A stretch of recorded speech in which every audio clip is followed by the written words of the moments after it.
Hello world! Good morning, good morning. Very foggy yung morning natin. So, kumusta tayong lahat? So, today is another day. So, it's another day to face the world. So, kung ano mang naabot natin yan sa buhay, huwag nating kalimutan kung ano yung pinagdaanan natin noon, yung mga taong kasama natin sa kahirapan at kung ano na tayo ngayon.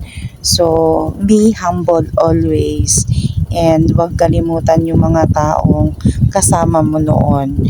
So, that's all and good morning everyone. Thank you and thank you for watching. Bye bye and God bless everyone.